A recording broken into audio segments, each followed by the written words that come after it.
Hello बच्चों, welcome to Gangwar ERDR YouTube channel. तो बच्चों, हम लोग यहाँ पे नीट 2021-22 के लिए क्रैश कोर्स पढ़ रहे थे, जहाँ पे लास्ट टॉपिक हम लोग ने यहाँ पे यूनिट के बारे में पढ़ा था। तो चलिए आज नया टॉपिक स्टार्ट करते हैं और आज हमारा टॉपिक है डायमेंशन। तो मैं आपका RS सर आपका शुरू कराता हूँ डायमेंशन।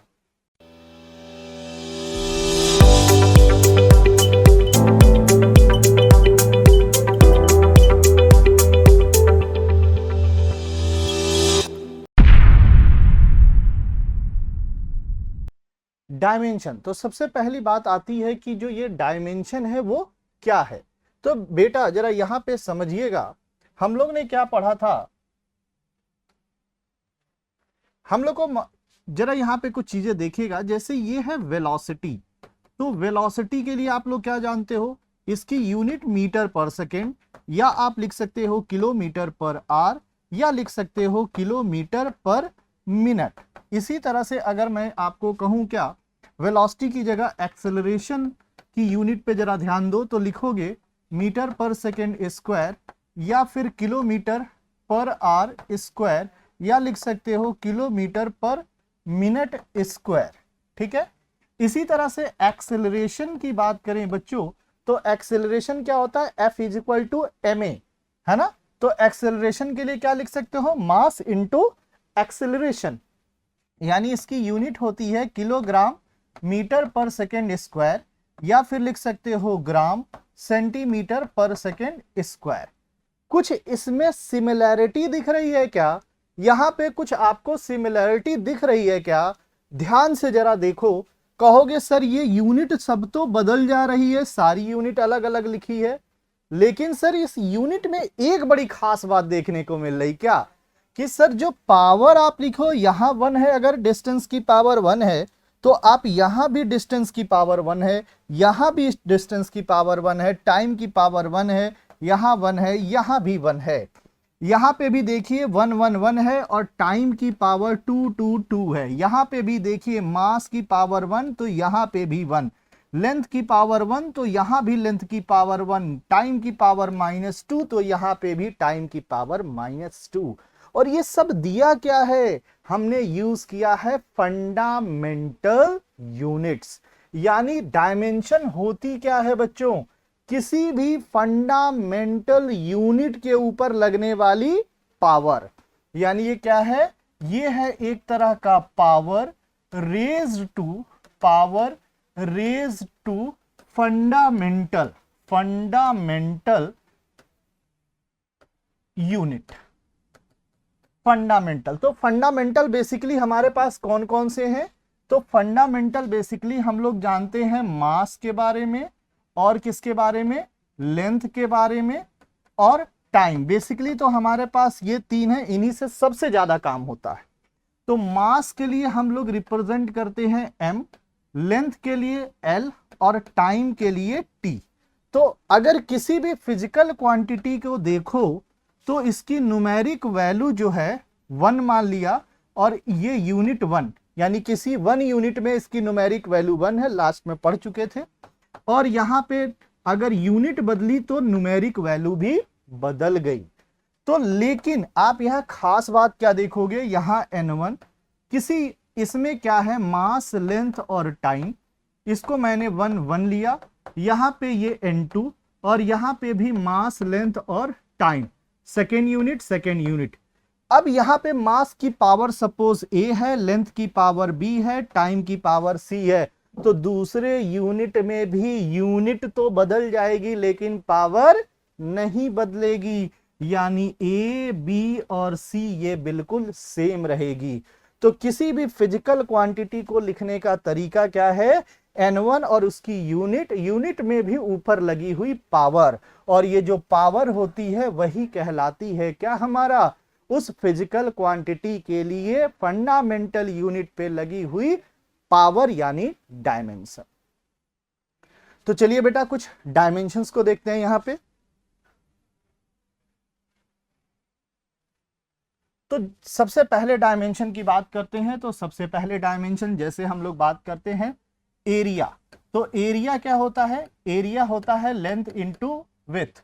तो लेंथ इंटू विड्थ में एरिया, ये इसको भी एल से और इसको भी किससे डिनोट करेंगे, एल से, तो ये हो जाएगा हमारे पास एल स्क्वायर। इसी तरह से अगर वेलोसिटी की बात करें तो वेलोसिटी क्या होता है, मीटर पर सेकेंड, मीटर यानी लेंथ है, इसके लिए एल यूज करेंगे, टाइम पावर -1, तो क्या हो जाएगा एल टी -1। इसी तरह से अगर हम लोग फोर्स की बात करें तो फोर्स के लिए क्या होगा, मास इंटू एक्सेलरेशन। देखिए बेसिकली डायमेंशन आपको जानना है, तो जिसकी भी डायमेंशन निकाल रहे हैं उसका फॉर्मूला या फिर उसकी एम के सिस्टम में यूनिट पता होनी चाहिए। तो इसके लिए एम, मास एम हो जाएगा, और ये क्या है, वेलोसिटी अपॉन टाइम। वेलोसिटी के लिए अभी हम लोग ने पढ़ा एल टी -1 और टाइम के लिए टी, ऊपर जाके क्या बनेगा एल टी -2, और इन सबको रखा जाता है एक ब्रैकेट के अंदर। यहां पे आप देख सकते हैं, फिर से अगर मैं आपको बताऊं तो वर्क के लिए क्या लिखोगे, वर्क होता है फोर्स इंटू डिस्प्लेसमेंट। तो फोर्स इंटू डिस्प्लेसमेंट क्या हो गया, एम एल टी -2 हो गया, और डिस्प्लेसमेंट एल हो गया, तो यानी इसका मतलब एम एल स्क्वायर टी -2 हो गया, है ना। और इसी तरह से काइनेटिक एनर्जी की बात करें, kinetic energy half M V square. यहां पे समझने वाली बात है मेरे बच्चों कि सिर्फ फिजिकल क्वांटिटी, वो भी फंडामेंटल वाली, उसी के ऊपर पावर लगती, वही डायमेंशन में इंक्लूड होगा। कोई नंबर या कोई कांस्टेंट जैसे पाई आ गया, उसकी वैल्यू फिक्स है तो उसके ऊपर कोई भी डायमेंशन नहीं लगेगी। तो डायमेंशन में इसको भूल जाते हैं, तब हमारे पास कितना आ जाएगा, मास, मास के लिए कितना जानते हो m, और ये क्या है एल टी -1 का होल स्क्वायर, यानी ये क्या बन गया एम एल स्क्वायर टी -2। समझ रहे हो। इसी तरह अभी देखिए मैं क्यों लिख रहा हूं ये तीनों यूनिट, अभी समझाऊंगा। पोटेंशियल एनर्जी क्या फॉर्मूला, mgh, तो ये मास के लिए m, ये क्या है एक तरह का एक्सेलरेशन, और एक्सेलरेशन की यूनिट कहीं पे दिख रही है क्या, यहां पे हमने सॉल्व कराई थी, और वो थी एल टी -2, एल टी -2, और ये है हमारे पास l, यानी क्या बना एम एल स्क्वायर टी -2।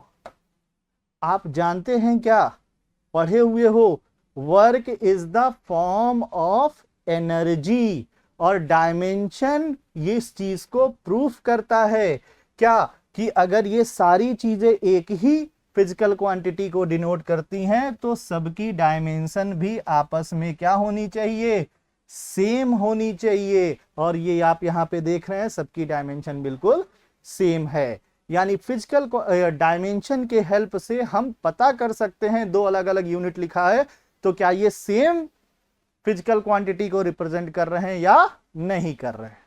अब यहां पे एक खास बात समझिएगा बेटा, क्या है खास बात, यहां पे दो खास बातें हम बताएंगे। खास बात, इंपॉर्टेंट बात क्या है कि हम जिसको फंडामेंटल मान लें उसी की पावर लगा देंगे। फंडामेंटल तो जो हमको मिला है वो 7 मिले हैं, लेकिन अगर किसी फॉर्मूले में किसी को हम फंडामेंटल मान लेते, इस पे क्वेश्चन आया हुआ है, फंडामेंटल अगर हम मान लेते हैं तो उसी के अकॉर्डिंग डायमेंशन फॉर्मूला लिखेंगे। जैसे आप जानते हो कि काइनेटिक एनर्जी का फॉर्मूला होता है हाफ एम वी स्क्वायर। हमने यहां पे क्वेश्चन बनाया कि इस काइनेटिक एनर्जी और वेलोसिटी, इसको हम एज अ फंडामेंटल यूनिट मान रहे हैं, फंडामेंटल, एज अ फंडामेंटल, ठीक है, एज अ फंडामेंटल अगर मान रहे हैं तो डायमेंशन आपको पता करनी है किसकी, डायमेंशन आपको पता करनी है बच्चों, ये डायमेंशन पता करनी है इस m की, यानी मास की डायमेंशन। तो जरा ध्यान दीजिएगा यहां पे बच्चों, यहां पे हमने क्या कहा, यही है हमारा क्या फंडामेंटल, तो फंडामेंटल के ऊपर लगने वाली पावर। तो यहां पे देखिए हम लिख सकते हैं, इसका हमें 1/2 का कोई मतलब नहीं, यानी हम क्या लिख सकते हैं, हम लिख सकते हैं k is equal to M V square. किसके लिए हम बात कर रहे हैं, डायमेंशन की, इसके लिए। तो मास इज इक्वल टू क्या हो जाएगा, k अपॉन वी स्क्वायर। तो k तो हमारा फंडामेंटल था, तो k की कोई भी फंडामेंटल को हमें नया डायमेंशन नहीं लिखना है एमएलटी के फॉर्म में, बिल्कुल नहीं लिखना है, क्योंकि इसको हम फंडामेंटल कहे हैं। तो ये क्या हो जाएगा, ये k हो जाएगा और v ऊपर जाके v की पावर -2 हो जाएगा।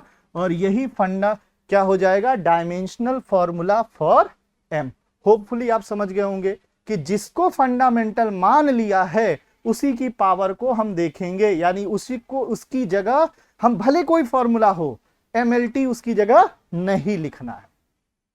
क्या खास बात थी, कोई भी हमारे पास, क्या है खास बात हमारे पास, कि कोई भी अगर हमारे पास एंगल हो, कोई एंगल हो, ट्रिग्नोमेट्रिक फंक्शन हो, ट्रिग्नोमेट्रिक फंक्शन, ट्रिग्नोमेट्रिक जैसे साइन, कॉस, टेन, ठीक है, ये सब कुछ भी हो, या एक्सपोनेंशियल हो, एक्सपोनेंशियल फंक्शन मतलब जो e की पावर लगी होती है, e की पावर, या फिर लॉग में लिखा हो, लॉगरिथमिक फंक्शन हो, कोई भी लॉग में लिखा हो, ये सब के सब होते हैं बच्चे क्या, ये सब के सब होते हैं डायमेंशनलेस, ये होते हैं डायमेंशनलेस, डायमेंशनलेस, इनकी कोई भी डायमेंशन नहीं होती है। बहुत इंपॉर्टेंट बात है, अपने दिमाग में बिल्कुल छाप लीजिए।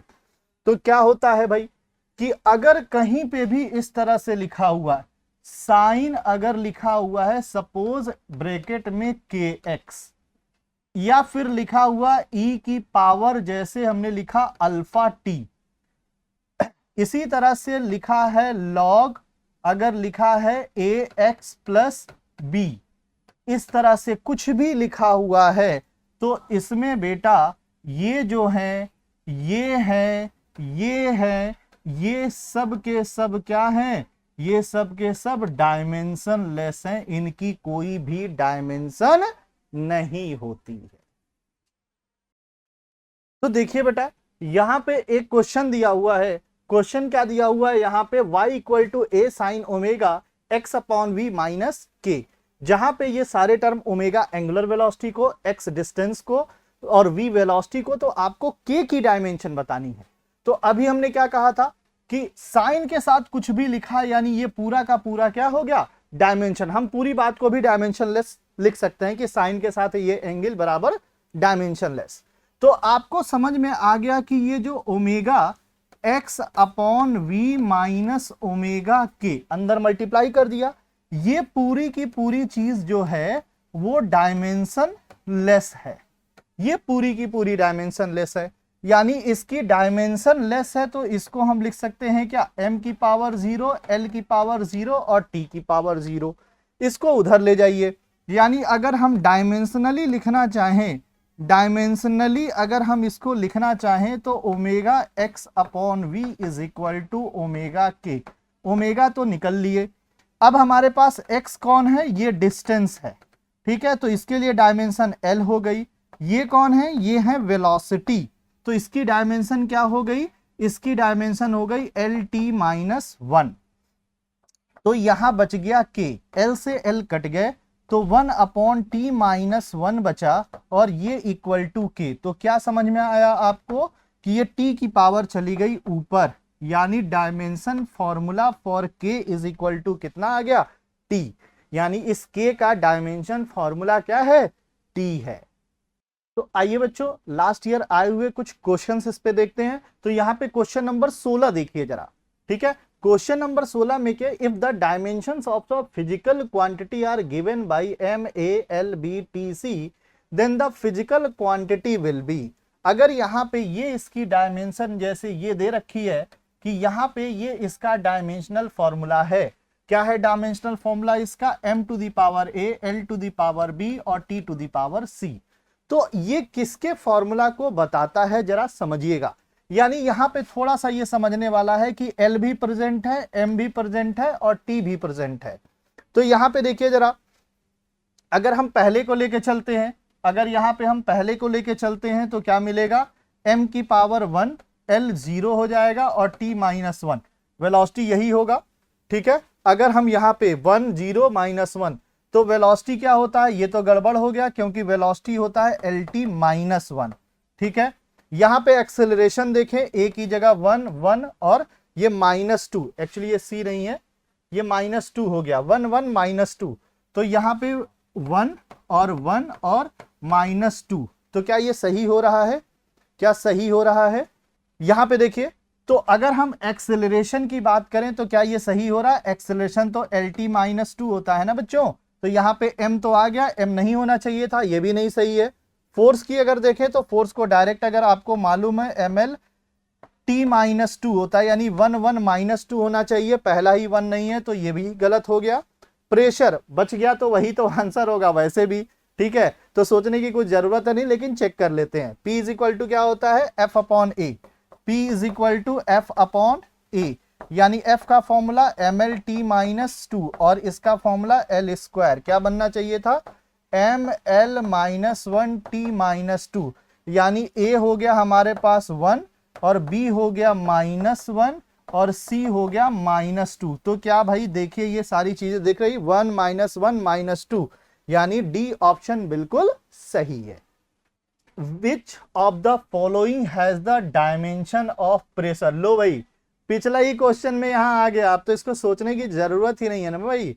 क्या होता है प्रेशर के लिए? अभी हम लोग ने फॉर्मूला पढ़ा प्रेशर के लिए, ML-1 और T-2। कहीं पे है क्या? ML-1 T-2, यही प्रेशर के लिए डायमेंशन होगी। डायमेंशन ऑफ स्ट्रेस, तो स्ट्रेस क्या होता है? स्ट्रेस होता है F/A, force per unit area. कहां पे पढ़ा है? इलास्टिसिटी में, ठीक है ना।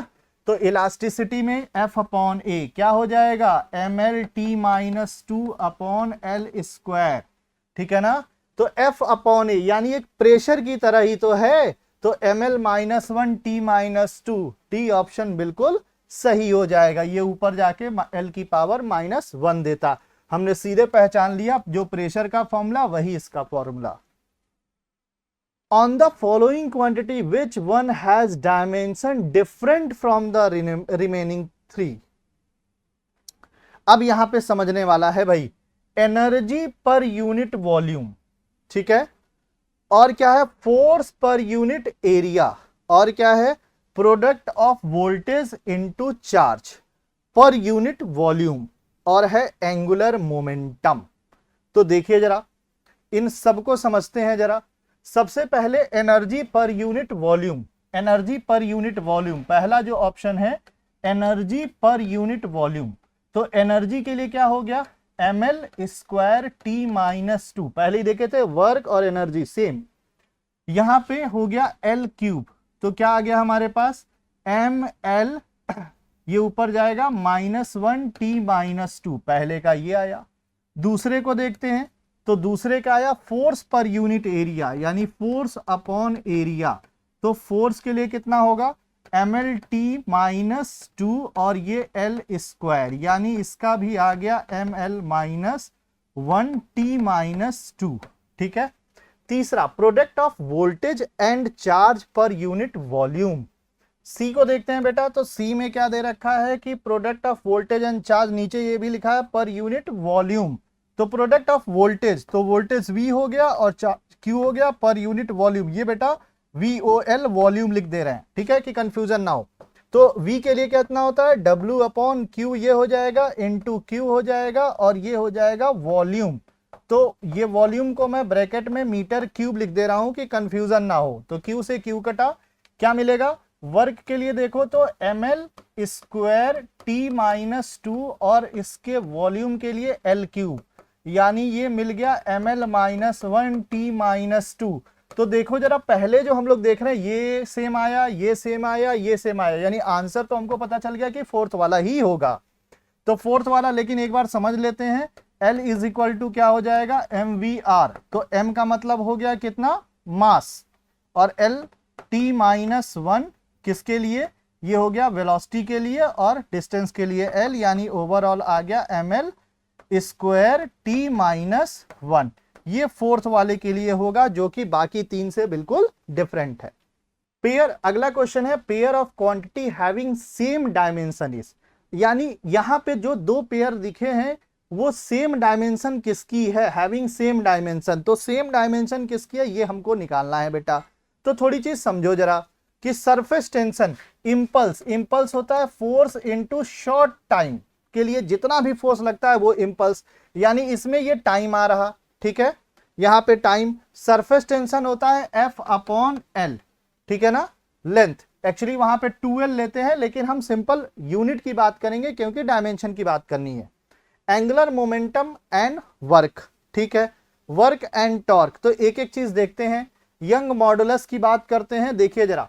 तो सबसे पहले इंपल्स, तो इंपल्स के लिए फोर्स इंटू टाइम, तो फोर्स इंटू टाइम के लिए क्या हो जाएगा, ml, पहला वाला देखते हैं, यानी ये हो जाएगा ml t-2 और इंटू कितना, कुछ भी नहीं, और इंटू इंपल्स, इंपल्स क्या है, impulse force into time ml t-2 और टाइम के लिए t, यानी ये आया ml t-1, ठीक है, ml t-1। आप इसको लीनियर मोमेंटम के बेस पे भी लिख सकते हैं, ठीक है। और दूसरे वाले को देखें जरा, सरफेस टेंशन, यानी surface tension ml t-1 upon कितना, डिस्टेंस l कटा, यानी ये बना mt-1, इसको मैं फिर लिख रहा हूं mt-1। तो ये तो बिल्कुल अलग हो गया, ये भी नहीं है।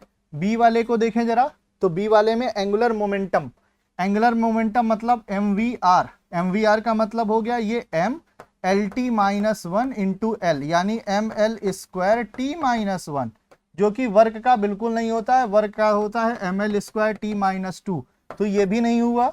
सी वाले ऑप्शन पे आते हैं बच्चों, तो सी वाले ऑप्शन पे क्या है, वर्क एंड टॉर्क, ये थोड़ा मजेदार है, ठीक है।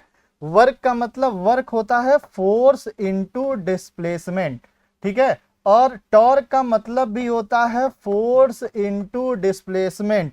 बस यहां पे जो डिस्टेंस होती है वो परपेंडिकुलर डिस्टेंस ली जाती है, और आपको मालूम है जब वेक्टर और डॉट प्रोडक्ट पढ़ाया जाता है तो यही एग्जाम्पल होता है, इसी एग्जाम्पल को सबसे ज्यादा यूज किया जाता है, क्या, यही यूज किया जाता है।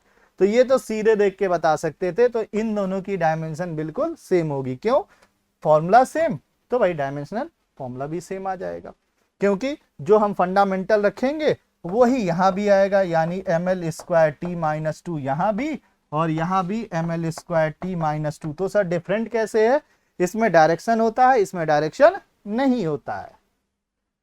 Dimension formula for angular momentum, अभी तो बात हुई भाई एंगुलर मोमेंटम, एंगुलर मोमेंटम क्या हो जाएगा, mvr हो जाएगा, यानी ml t-1 l ml² t-1, कहीं है क्या, ml² t-1, डी ऑप्शन बिल्कुल सही है। डायमेंशन फॉर्मूला फॉर टॉर्क, अरे भाई टॉर्क का मतलब क्या, F into D, F into D, तो फोर्स इंटू डिस्प्लेसमेंट, वर्क की तरह ml² t-2, ml² t-2, A option से ही हो जाएगा। इस फॉर्मूले को, इस क्वेश्चन को देखते हैं बच्चों। ये क्वेश्चन है dimension of mu naught epsilon not. आपको मालूम है म्यू नॉट और एप्सिलॉन नॉट ये कहां से आया है, परमिटिविटी और परमिएबिलिटी। एक रिलेशन आपको याद होगा, C इज इक्वल टू 1/√ऑफ म्यू नॉट एप्सिलॉन नॉट। तो इस फॉर्म में ले आओ जरा, यहां पे mu naught epsilon naught 1/c, square हटाएंगे तो क्या होगा, स्क्वायर रूट हटाएंगे तो इधर स्क्वायर लग जाएगा, यानी mu naught epsilon not 1/c²। c क्या है, वेलोसिटी ऑफ लाइट है, और लाइट का क्या होता है सर, लाइट का होता है LT-1, सर इसका कर दो स्क्वायर तो हो जाएगा L² t-2। बट सर ये तो रेसिप्रोकल है ना, तो रेसिप्रोकल है तो सारे साइन आप बदल दो, -2 ये कर दो और t वाले को +2 कर दो, तो L जो है आप देखो -2 आए। ये क्वेश्चन देखिए बेटा, dimension of mu naught epsilon naught to the power -1/2, थोड़ा करेक्शन था तो मैंने वहां पे लिख दिया है अपने हाथ से -1/2।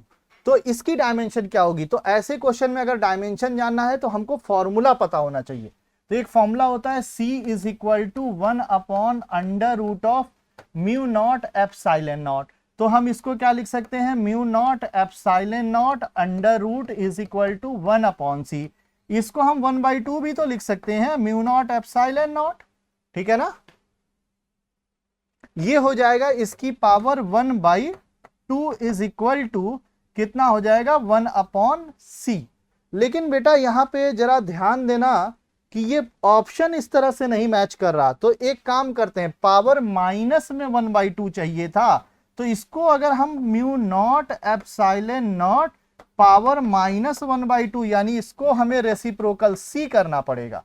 सी का मतलब क्या है, वेलोसिटी ऑफ लाइट, यानी ये क्या हो जाएगा फॉर्मूला LT-1। चाहे तो हम यहां पहले ही कर सकते थे कि mu naught epsilon not power minus 1/2, ये तो पहले ही आ जाता, सी था, और सी मतलब वेलोसिटी, इसकी यूनिट LT-1 होगी।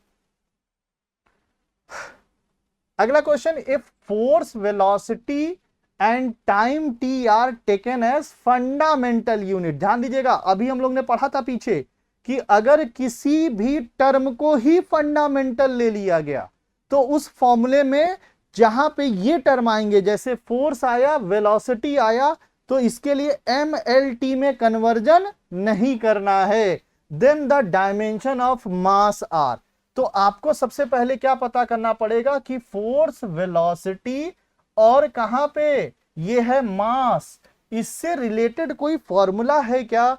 तो एक फॉर्मूला जानते हैं, F = ma, और mass acceleration change in velocity upon time, ये हो गया F। चेंज से कोई भी लेना देना नहीं, हमें उस फिजिकल क्वांटिटी से लेना देना। तो भाई हमारे पास F × T अपॉन मिल गया V = m। अब ये हम इसकी डायमेंशन को समझें, तो F जो है ये खुद फंडामेंटल है, तो इसकी जगह इन्होंने कहा है कि F यूज करो, तो मैंने यूज किया F। फिर ये V की बात आती है, तो V को V ही यूज करना है, ऊपर आएगा तो पावर -1, और T जो फंडामेंटल है और वो T हो जाएगा, यानी इसका डायमेंशन फॉर्मूला FV-1T हो जाएगा। कहीं है क्या FV-T-, ये नहीं होगा बेटा, फोर्थ वाला FV-1T फोर्थ पे दिया है, और ये फोर्थ ऑप्शन हमारा सही हो जाएगा। तो बच्चों बात करते हैं एप्लीकेशन ऑफ डायमेंशन की। तो यहां पे एप्लीकेशन की हम लोग बात करते हैं, तो सबसे पहला आता है फॉर्मूला करेक्शन। ठीक है, फॉर्मूला, कोई भी अगर फॉर्मूला है इसका हम करेक्शन देखेंगे कि ये फॉर्मूला सही है कि नहीं है।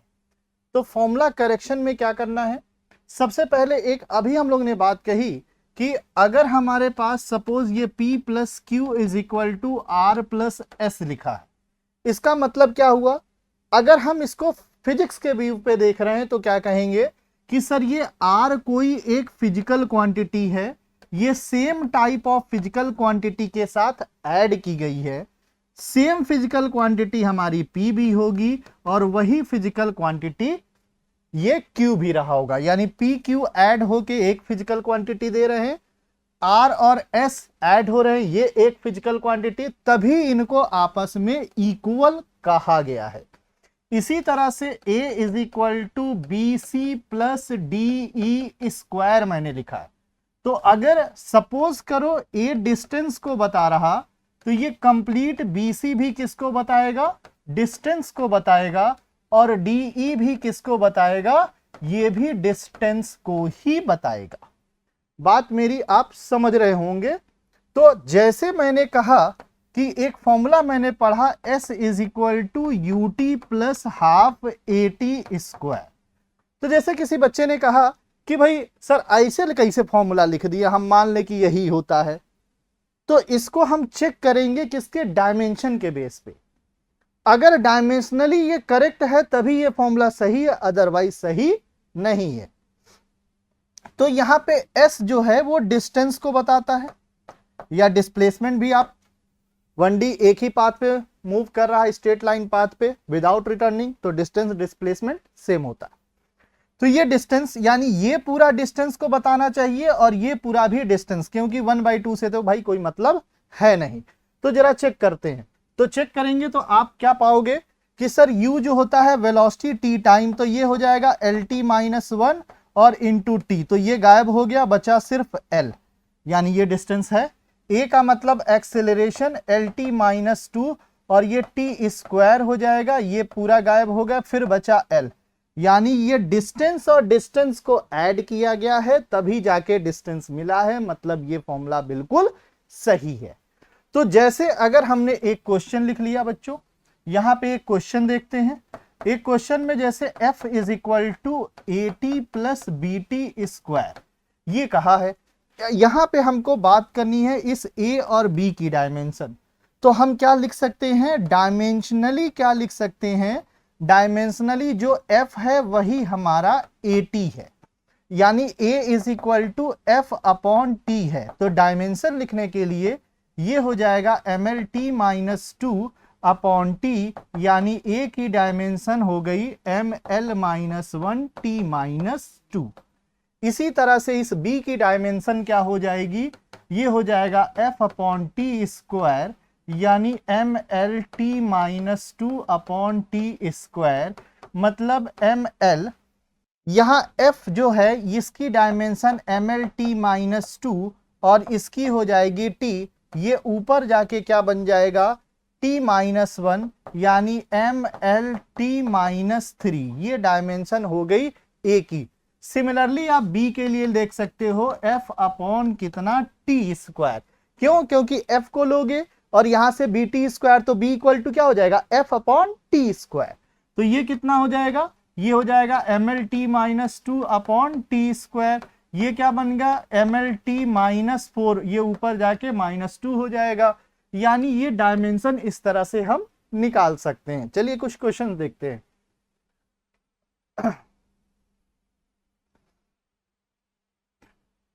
जैसे यहां पे एक क्वेश्चन आया है, if x equal to AT plus,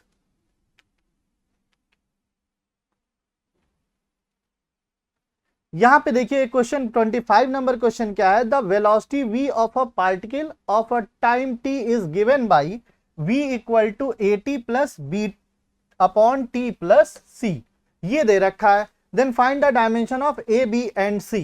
तो देखिए बेटा क्या लिखा हुआ है, v इक्वल टू लिखा है AT plus b upon t plus c। अब देखिए सेम, अगर ये वेलोसिटी है तो ये कंप्लीट टर्म किसको बता रहा होगा, वेलोसिटी को। तो अगर हम डायमेंशनली अगर हम देखें तो क्या लिख सकते हैं, ये AT और V आपस में सेम होंगे। यानी अगर हम सिर्फ A की बात करें तो A is equal to V upon क्या हो जाएगा, T हो जाएगा। तो V की डायमेंशन क्या होती है LT माइनस 1 और अपॉन T की डायमेंशन T। तो यानी ये A क्या बन गया, A बन गया LT माइनस 2। ठीक है, इसके बाद और समझिए, यहां पे देखिए इसमें अगर हम एक बार में एक ही की अननोन निकाल सकते हैं, एक बार में एक ही डायमेंशन निकाल सकते हैं। यहां पे b भी निकालना, c पूरे को, अगर इस पूरे को इकट्ठे ले लेंगे तो प्रॉब्लम हो जाएगी। तो पहले एक को कम करें, ये c किसके साथ ऐड हुआ है, t के साथ, यानी c भी किसको बता रहा, टाइम को बता रहा, यानी c की डायमेंशन भी क्या हो गई, t हो गई, है ना। अब यहां पे देखिए, यानी इसका मतलब क्या हो गया कि ये अब इन दोनों को इक्वल करिए तो v इक्वल टू डायमेंशनली ये भी हम लोग देख रहे हैं कि v बराबर क्या हो गया, v अपॉन ये पूरा टाइम में टाइम को ऐड करोगे, t भी टाइम है c भी टाइम है, दोनों को ऐड करोगे तो टाइम ही तो आएगा, तो टाइम हो जाएगा। तो b इज इक्वल टू क्या हो जाएगा, वेलोसिटी इनटू टाइम। तो इसकी डायमेंशन कितनी हो जाएगी भाई, इसकी डायमेंशन हो जाएगी LT माइनस 1 और ये T, तो ओवरऑल क्या मिलेगा L। ठीक है, तो A हो गया LT माइनस 2, LT माइनस 2 यहां पे भी है, B हो गया हमारे पास, ये B है L हो गया, और जो C है वो हमारे पास T है, यानी B ऑप्शन बिल्कुल सही है, इसी से मैच करा लीजिए। LT माइनस 2, B हो गया L और C हो गया T, यानी B ऑप्शन बिल्कुल सही है। इसी तरह से अगले क्वेश्चन में कह रहा है, an equation of given here P plus A upon V square is equal to B theta upon V, जहां पे P प्रेशर है, V वॉल्यूम है और थीटा एब्सोल्यूट टेम्परेचर है। If A and B are constant the dimension of A will be. हमने क्या कहा, same, अगर सेम डायमेंशन है, सेम फिजिकल क्वांटिटी, या हम कहें डायमेंशन आपस में सेम है, तभी ये क्या होंगी, आपस में ऐड होंगे या फिर सब्सट्रैक्ट होंगे। तो ए निकालना है, ए वाला टर्म ये हुआ, यानी आप देखोगे तो ये वाला टर्म जो है वो किसके साथ ऐड हुआ है, P, यानी ये टर्म और ये टर्म दोनों आपस में सेम होंगे। यानी अगर हम डायमेंशनली बात कहें तो A/V² ये इक्वल होगा किसके, P के, यानी प्रेशर के। तो आप यहां से देख सकते हो बच्चे A इज इक्वल टू क्या हो जाएगा, P into V²। P pressure, pressure का formula P is equal to F/A, तो इसका फॉर्मूला mL-T-2/L², यानी mL-1 और T-2, ठीक है। और V क्या है, वॉल्यूम है, तो ये हो गया हमारे पास mL-T-2 L पे -1 और साथ ही साथ L वॉल्यूम है तो क्यूब और इसका होल स्क्वायर, इसका होल स्क्वायर, तो टोटल कितना हो गया, M तो सीधे दिख रहा, 3 2 6 हो गया और -1 यानी 5 हो गया, और ये T पे -2 चल रहा था, mL5T-2 mL5T-2, सी ऑप्शन बिल्कुल सही है। होपफुली आपको समझ में आ रहा होगा कैसे हम डायमेंशन को यूज करते हैं। अगला question, if x equal to AT plus BT, अरे यार ये बिल्कुल सेम क्वेश्चन तो कराया है, फोर्स ना देके यहां डिस्प्लेसमेंट कह दिया तो क्या दिक्कत है। अच्छा एक बात बताओ जरा, अगर हम कहें 1 किलोग्राम अगर हमारे पास आलू है, 1 किलोग्राम आलू प्लस 2 मीटर कपड़ा, 2 मीटर कपड़ा बराबर कितना, कुछ भी नहीं। क्यों, क्योंकि दोनों अलग अलग फिजिकल क्वांटिटी हैं, दोनों अलग अलग क्या है हमारे पास, ये फंडामेंटल जो देख रहे हैं किसको, एक मास है और एक हमारे पास लेंथ है, कभी भी ऐड नहीं होंगी। तो सेम क्वेश्चन इसी के बेस पे है ये, कि क्या इसमें हमें क्या बताना है कि ये इक्वेशन है where x is the distance travelled by the body in kilometre while t is the time in second, then unit of b। तो हम क्या करेंगे, इस BT स्क्वायर को x के बराबर रखेंगे, क्यों, डायमेंशन के हिसाब से। तो हमें b क्या मिलेगा, x/T², x का मतलब हो गया किलोमीटर और t का मतलब सेकंड का स्क्वायर, किलोमीटर पर सेकंड स्क्वायर, सी ऑप्शन बिल्कुल सही है। देखिए बच्चे बिल्कुल जो स्क्रीनशॉट लीजिएगा वो चीज समझिएगा, हम इधर इधर लिख रहे हैं तो ऐसा नहीं स्क्रीनशॉट ले सब एक ही में मिला के लिख लें, इस बात को समझिएगा, है ना, वरना गड़बड़ हो जाएगा। अगला क्वेश्चन देखते हैं बेटा, turpentine oil flowing through a tube of length L and radius R. The pressure difference between the two ends of the tube is P. The viscosity of oil is eta P R² minus x²/4VL, where V is the velocity of oil and the distance x from the axis of the tube. The dimension of eta R. हमें क्या बताना है, dimension of eta। तो यहां पे देखो जरा, eta is equal to PR² minus x²/4VL। बड़ा हम लोग सस्ते में लेते हैं डायमेंशन को, लेकिन कभी कभी डायमेंशन का क्वेश्चन ऐसा आ जाता है कि वहां जल्दीबाजी में बड़ी इरिटेशन होती है, अरे हो क्यों नहीं रहा। तो थोड़ा सा इसको ध्यान दीजिएगा, कॉन्सेप्ट बस थोड़ा याद हो, बाकी बहुत आसान है। प्रेशर, प्रेशर इसको लिखेंगे, और कोई 2 बार लिखा हो प्लस माइनस में तो उसको एक ही बार समझेंगे, यानी ये डिस्टेंस का क्या लिखा हुआ, स्क्वायर। नंबर से कोई लेना देना नहीं है, इनको उड़ा दो, गांव भेज दो। तो v हो गया वेलोसिटी और ये हो गया लेंथ, ठीक है ना। तो फिर अब हम डायमेंशन लिखते हैं, प्रेशर कितनी बार लिख दिया भैया, F/A, यानी mL-1 T-2। अब मैं डायरेक्ट लिख रहा हूं इसमें, जिसको ना समझ में आए पीछे जाके देख सकता है, कई बार प्रेशर आया है। mL-1 T-2, डिस्टेंस मतलब ये हो गया L का स्क्वायर, और ये वेलोसिटी LT-1, और हमारे पास लेंथ हो गया बच्चे L। तो देख लो जरा क्या क्या आ जाएगा, L² तो यहां से जो दिख रहा गायब कर दो, है ना। तो क्या मिला हमारे पास, mL-1 मिला, और इसके बाद क्या मिला, T-1 ऊपर जाके +1 यानी -1, mL-1 T-1 कहीं है क्या, ये देखिए कोने में छुपा हुआ है, यहां पे इसको निकालिए, ठीक है। यहां पे देखिए जरा, बोल्ड की वजह से ये इधर उधर जा रहा, जरा ध्यान दीजिएगा, ये ऑप्शन नंबर डी पे था, अभी दिखा था थोड़ी देर के लिए, ये ml-1, ऑप्शन ml-1 t-1, यही ऑप्शन है यहाँ पे डी पे, ये सही है। देखिए दिख गया, सामने आ गया ml-1 t-1। अगला है बेटा, अगला इसमें टॉपिक आता है चेंज ऑफ यूनिट। हम लोग जानते हैं क्या, कोई भी फिजिकल क्वांटिटी है उसको एक यूनिट और उसकी न्यूमेरिकल वैल्यू होगी करस्पॉन्डिंग। अगर हम यूनिट को बदल देंगे तो इसकी न्यूमेरिक वैल्यू भी बदल जाएगी, लेकिन डायमेंशन कभी भी नहीं बदलती है। तो इस पे बेस क्वेश्चन देखना है। तो देखिए न्यूमेरिक वैल्यू अगर इस यूनिट में होगा तो 1 हो जाएगा, यहां a ले लिया, L1 b हो गया और T1 c। इसमें न्यूमेरिक वैल्यू तो बदलेगी, लेकिन हमारे पास क्या हो जाएगा, ये यहां इक्वल नहीं है, न्यूमेरिक वैल्यू ये बदल जाएगी। क्यों? क्योंकि यूनिट बदला है, ठीक है। b और T2 की पावर c, देख रहे हैं यूनिट बदल रहा लेकिन इसकी पावर नहीं बदलेगी। तो जो दूसरा वाला यूनिट है उसमें न्यूमेरिक वैल्यू निकालना है तो क्या तरीका, n1 आ जाएगा, ये m1 डिवाइड में आएगा तो m1 upon m2 whole power a लिख लेता हूं।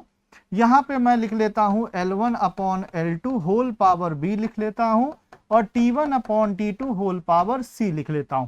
यानी आपको क्या करना है, जिसको भी कोई भी क्वांटिटी लिखी है एक यूनिट से दूसरे यूनिट में बदलना है तो सबसे पहले उसका डायमेंशनल फॉर्मूला चेक करिए, डायमेंशनल फॉर्मूले में उठा के रख दीजिए, पावर रखिए और जिसको जहां से जैसे चेंज करना है उसमें वैल्यू पुट करेंगे। एक एग्जाम्पल देख लेते हैं।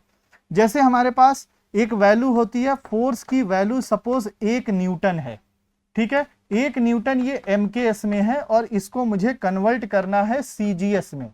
किस में कन्वर्ट करना है, CGS। तो फोर्स की पहली, सबसे पहले हमें फोर्स का डायमेंशन पता होना चाहिए और ये होता है ml-t-2। न्यूटन को एक्चुअली हम लिखते हैं किलोग्राम मीटर पर सेकेंड स्क्वायर, और ये किस में निकालना है, ग्राम सेंटीमीटर पर सेकेंड स्क्वायर। इसी को बेटा डाइन भी बोलते हैं, लेकिन इससे नहीं निकलेगा। हमें क्या पता होना चाहिए, मास, लेंथ और टाइम वाला पता होना चाहिए। अब ये समझो जरा, यहां पे बात समझने वाली है। यहां पे मास की पावर 1 है, लेंथ की पावर भी 1 है और टाइम की पावर -2 है। तो अब यहां पे जरा ध्यान से समझो, n2 लिखेंगे तो n1, ये m1 अपॉन m2 पावर 1 और L1 अपॉन L2 पावर 1 और T1 अपॉन T2 पावर -2। अब जो जैसे है उसकी वैल्यू पुट करो। ये है 1, पहले m1 का मतलब पहले वाला क्या था, किलोग्राम, तो यहां पे लिख दो भैया किलोग्राम, जिसमें निकालना है वो लिखो ग्राम, और पावर 1 ही चल रही है। ये लेंथ पहले था मीटर, बाद में सेंटीमीटर, पावर 1 चल रही। ये है पहले सेकेंड और बाद में भी सेकेंड, पावर -2। हमें चाहिए न्यूमेरिक वैल्यू और यहां यूनिट है, तो ऐसा कन्वर्जन करो कि यूनिट यूनिट उड़ जाए, निकलने बहुत तेज। तो ये C कट गया। अच्छा यहां पे क्या लिखा, 1 तो चल रहा था, किलोग्राम को हम लिख सकते हैं 10 की पावर 3 ग्राम, और ये ग्राम, पावर 1, मीटर को लिख सकते हैं 10 की पावर 2 सेंटीमीटर, और इसको सेंटीमीटर, ये गया पावर 1। तो ये 10 की पावर 3, क्योंकि पावर 1 है तो और कुछ आएगा नहीं, और इनटू हमारे पास 10 की पावर 2, यानी क्या हो गया, दूसरे वाले यूनिट में इसकी वैल्यू जो हो गई, यानी न्यूमेरिक वैल्यू हो गई 10 की पावर 5। होपफुली आप समझ रहे होंगे। एक क्वेश्चन देखते हैं। यहां पे देखिए एक क्वेश्चन दे रखा है, density of a material in CGS system of unit is 4 gram per centimeter cube in a system of unit in which unit of length is 10 centimeter। यानी एक नया यूनिट लिया गया है जिसमें सेंटीमीटर ना लेके वहां पे क्या लिया है, लेंथ को 10 centimetre. Unit and unit of mass is 100 ग्राम, यानी वहां पे उसको क्या किया गया, ग्राम को क्या लिया गया है, 100 ग्राम के बराबर। Then the value of density of material. तो सबसे पहले डेंसिटी की हम लिखेंगे क्या, डायमेंशनल फॉर्मूला। तो डायमेंशनल फॉर्मूला कैसे आ गया, डेंसिटी बराबर होता है मास अपॉन वॉल्यूम, यानी मास के लिए m और इसके लिए L क्यूब, ऊपर जाके L-3, ये बना डायमेंशनल फॉर्मूला। यानी हमारे पास N2 क्या आया, N2 में केवल m और l है बच्चे, तो ये m1 upon m2 whole power a बनेगा। सॉरी a नहीं, यहां पे 1 है तो इसको 1 कर दीजिए, ठीक है। यहां पे हम लोग क्या करेंगे, 1 कर दीजिए और ये L1 अपॉन L2 पावर -3 कर दीजिए। देखिए क्या होगा, अब यहां पे हमारे पास ये N1 भी यहां पे होगा। यहां पे हमारे पास क्या चाहिए, हमें यहां पे चाहिए इसकी वैल्यू रखना है, ठीक है ना। तो यहां पे N1 की वैल्यू कितनी थी, ये N1 था 4, तो इसको रख दिया मैंने 4। पहले मास कैसे दे रखा था, ग्राम में, और बाद में जो ये यूनिट बदली है ग्राम को क्या लेना है, 100 ग्राम। तो ये हो गया 100 और ये हो गया ग्राम, ठीक। पावर 1 है। पहले लेंथ क्या थी, पहले लेंथ थी सेंटीमीटर, तो यहां पे मैंने लिखा सेंटीमीटर। बाद में लेंथ क्या हुई, सेंटीमीटर को सेंटीमीटर ना लेके कितना लेना है, 10 सेंटीमीटर, तो ये हो गया 10 सेंटीमीटर और पावर हो गई -3। ग्राम से ग्राम उड़ लिए, सेंटीमीटर से सेंटीमीटर उड़ लिए, क्या मिला, 4 चल रहा था, इसको हम 10 की पावर 2 लिखते हैं, 10 की पावर यहां पे -3 लिखते हैं, तो ये आ जाएगा 4 अपॉन 10 टू दी पावर -1। तो बेटा ये ऊपर जाके 10 की पावर 1 यानी 4 इंटू 10 और बराबर होता है 40। कहीं ऑप्शन है, सी ऑप्शन है। होपफुली आप समझ गए होंगे एक यूनिट से दूसरे यूनिट। ये देखिए, ये मैंने क्वेश्चन क्यों लिया, क्योंकि मीटर को सेंटीमीटर, आपको समझ में आया, सेंटीमीटर और मीटर, मीटर की जगह 100 लिख दोगे, लेकिन कभी कभी क्या होता है, एग्जैक्टली वैल्यू रख के देता है, यानी जो उसने कहा है दूसरे यूनिट में पहले के लिए दूसरा वाला एज इट इज यूज करना है, ठीक है। तो आप इस क्वेश्चन के थ्रू कोई भी क्वेश्चन अगर आप आए, वैल्यू बदल बदल के आप आसानी से कर ले जाओगे। तो बच्चों अब हम लोग देखते हैं डायमेंशन की हेल्प से कैसे फॉर्मूला का फॉर्मेशन या फिजिकल क्वांटिटी जो होती है उनके बीच में कैसे रिलेशन फाइंड आउट करते हैं। जैसे अगर हमने क्या कहा, एक सिंपल एग्जांपल की बात कर रहे हैं, क्या कि अगर हम ये कह रहे हैं ए जो है ये डिपेंड कर रहा किसके ऊपर, ये डिपेंड्स ऑन, इस तरह से लिखा है बी एंड सी, तो इसका मतलब हम इसको कैसे लिखेंगे, A is directly proportional B, इसकी पावर कुछ भी लिख लें, b to the power x और c to the power y। उसके बाद क्या लिखना है, उसके बाद हमें यूज करना है dimension formula, dimension formula on both side, on both side, दोनों तरफ हमें डायमेंशन फॉर्मूला यूज करना है। और उसके बाद इधर जैसे आ जाएगा MLT, इसकी पावर कुछ ना कुछ आएगी, यहां पे सपोज पावर a बी और सी लिखा, और मैंने यहां पे इनकी फॉर्मूले लिखने पे डायमेंशन वाले यहां पे भी m की पावर सपोज x आ जाएगी, और यहां पे हमने लिखा ये जो हमने l की पावर सपोज y लिखा और t की पावर यहां पे z लिखा। प्रिंसिपल ऑफ होमोजेनिटी से a बराबर x हो जाएगा, b बराबर y हो जाएगा और c बराबर z हो जाएगा। इससे यहां x y z की वैल्यू आ जाएगी, उठा के यहां पे रख देते हैं, सेम यही रिलेशन आ जाता है। चलिए एक क्वेश्चन के फॉर्म में देखते हैं आगे, कि जैसे कहा है, आप जानते हो ये है सैंपल पेंडुलम, और ये सिंपल पेंडुलम जो है वो इस तरह से ये क्या कर रहा है, ये इसका ऑसिलेशन हो रहा, और टाइम पीरियड, इसका टाइम पीरियड डायरेक्टली प्रोपोर्शनल है लेंथ ऑफ व्हाट, ये पेंडुलम की लेंथ पे, मास ऑफ बॉब पे और ग्रेविटेशनल एक्सेलरेशन पे। तो हम कैसे लिखेंगे, T is directly proportional mass to the power A, length to the power B और G to the power C। क्या करना है इसके बाद, इसके बाद हमें क्या करना है, T इज इक्वल टू एक कांस्टेंट हमने सपोज K लगा लिया, M to the power A, L to the power B, G to the power C। अब हमें दोनों तरफ डायमेंशन यूज करना होता है, तो इसकी डायमेंशन क्या होगी, m0 l0 t हो जाएगा। किसी भी कांस्टेंट की डायमेंशन नहीं होती है, यहां पे m टू द पावर कितना हो जाएगा, मास है तो मास के लिए m to the power a हो जाएगा। ये हमारे पास लेंथ है तो l टू द पावर यहां पे b हो जाएगा। और यहाँ पे ग्रेविटेशनल एक्सेलरेशन है जी, ग्रेविटेशनल एक्सेलरेशन कोई भी हो उसकी पावर LT-2 ये c हो जाएगा। अब हम क्या करते हैं, यहां पे जैसे आ गया m, L0 t हो गया। अब यहां पे बच्चों m वाले एक पास, m की पावर a, l को एक पास कर लेते हैं तो ये b हो जाएगा, ठीक है। और यहां से c जो पावर है ये प्लस c हो जाएगा, t की पावर -2c। अब हमें क्या करना है, प्रिंसिपल ऑफ होमोजेनिटी का यूज करते हैं जिससे ये पावर क्या इक्वल होगी, यानी a हो गया 0, b plus c is equal to कितना हो गया 0, और t यहां पे देखिए जरा, यहां t की पावर 1 है और वहां -2c है, यानी -2c इज इक्वल टू कितना हो गया 1। अब एक एक करके समझते हैं, c की वैल्यू हो गई -1/2। यहां से देखिए जो ये c b है इज इक्वल टू -c, यानी b की जगह हो जाएगा माइनस, ऑलरेडी यहां है, और ये माइनस माइनस प्लस 1/2 और a0।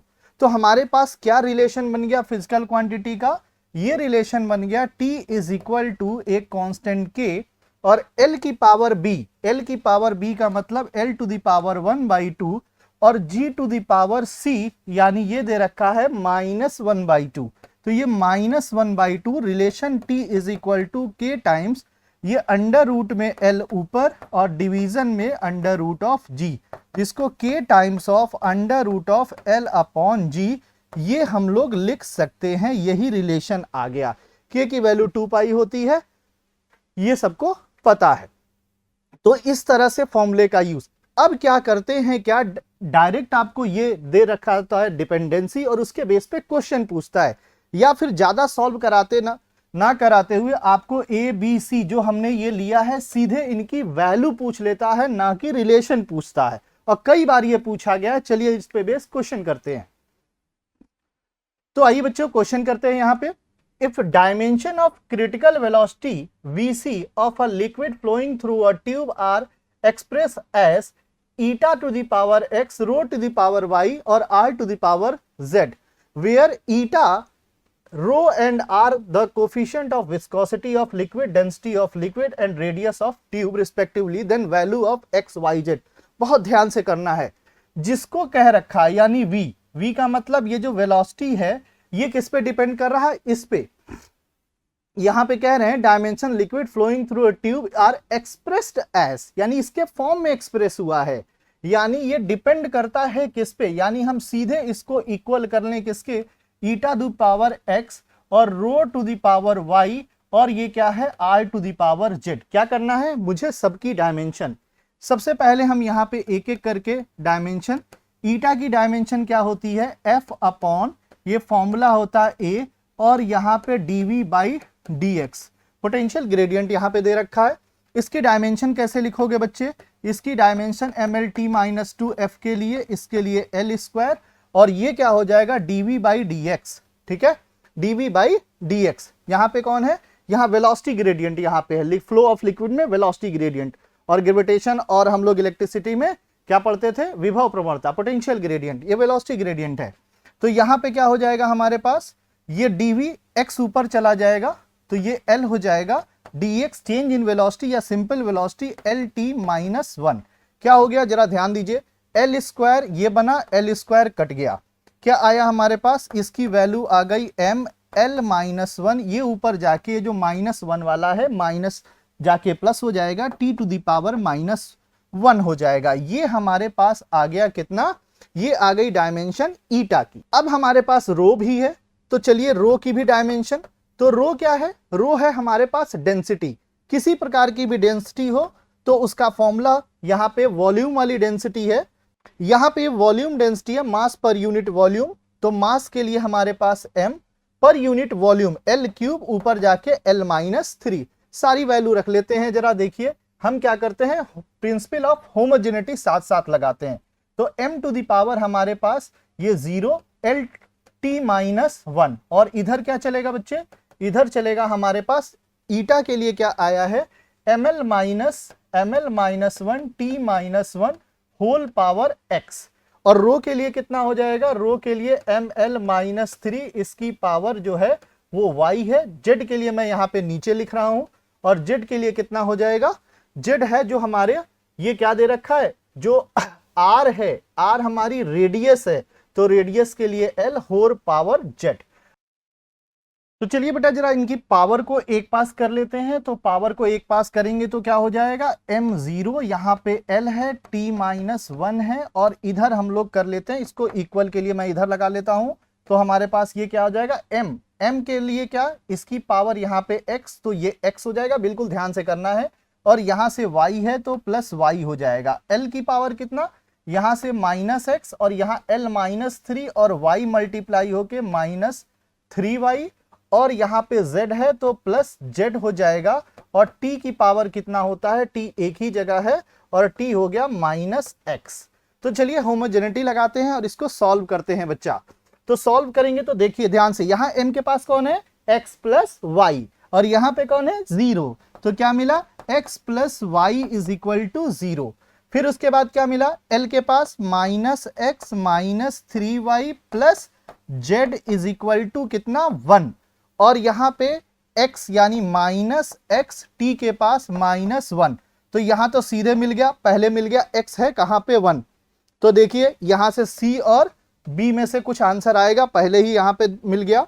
और यहां y वाला चेक करें तो x plus y is equal to आ जाएगा -x, यानी y भी आ गया -1, क्योंकि यहां पे x जो ये 1 ही तो था, तो 1 -1 सीधे हमको समझ में आ गया, आंसर तो भैया सी ही होगा, क्योंकि 2 मिल गया है, तीसरे का कोई मतलब ही नहीं, तो मन करे सॉल्व करो या सीधे मार दो, है ना। लेकिन हमको यहाँ पे प्रैक्टिस करना है तो सारी चीजें समझ लेते हैं।